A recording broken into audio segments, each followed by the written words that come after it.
Hello friends, આજે આપણે બનાવીશું વધેલી રોટલીની રેસીપી।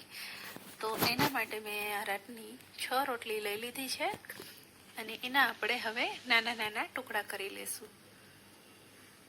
તો એના માટે આપણે એક થાળી લઈ લીધી છે અને એની અંદર આપણે આ 6 રોટલીના નાના નાના ટુકડા કરી લેશું।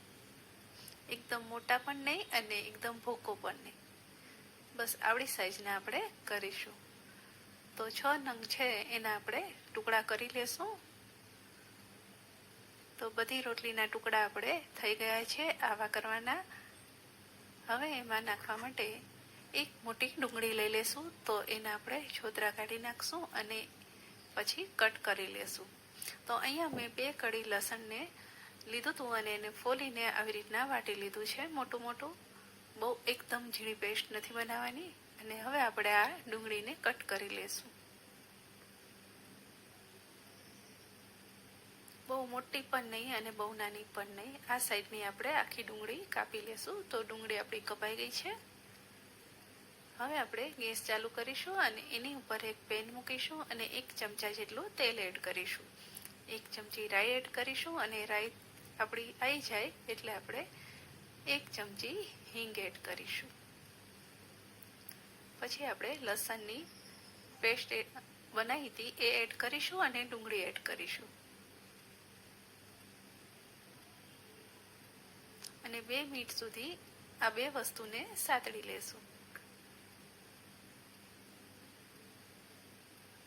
જો તમારી વધારે રોટલી હોય તો 3 ડુંગળી નાખી દેવાની અને ઓછી હોય તો 1 નાખવાની। હવે આપણે અડધી ચમચી હળદર એડ કરી છે, 1 ચમચી કાશ્મીરી લાલ મરચું એડ કર્યું છે અને 1 ચમચી મીઠું એડ કર્યું છે। અમે રોટલીમાં મીઠું નથી નાખતા એટલે અમે 1 ચમચી અહીંયા મીઠું એડ કર્યું છે। તમે તમારે સ્વાદ અનુસાર મીઠું એડ કરવું। હવે બધું મિક્સ કરી લેશું અને પછી તરત જ તેમાં રોટલીના ટુકડા એડ કરી દઈશું અને બધું મિક્સ ના થઈ જાય ત્યાં સુધી આપણે એને ધીમા ગેસ પર ફેરવશું। તો સરસ બધું મિક્સ થઈ ગયું છે।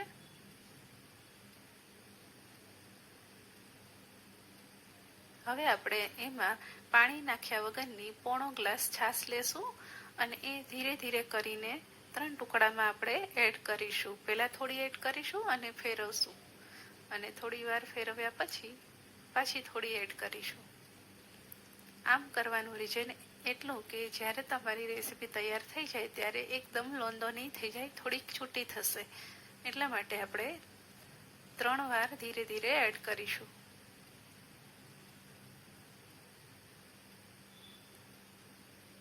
હવે આપણે આ બધી છાશ એડ કરી દઈશું અને થોડુંક ચલાવી લેશું 2 મિનિટ।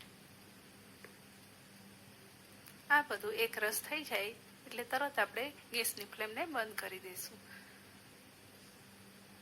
તો રેસીપી આપણી બનીને તૈયાર છે। જો તમને મારો વિડીયો પસંદ આવ્યો હોય તો વિડીયોને એક લાઇક કરજો અને હજી સુધી ચેનલને સબસ્ક્રાઈબ ના કરી હોય તો સબસ્ક્રાઈબ કરજો અને બેલ આઇકનને જરૂર પ્રેસ કરજો જેથી જ્યારે હું નવો વિડીયો અપલોડ કરું તો તેનું નોટિફિકેશન આવે।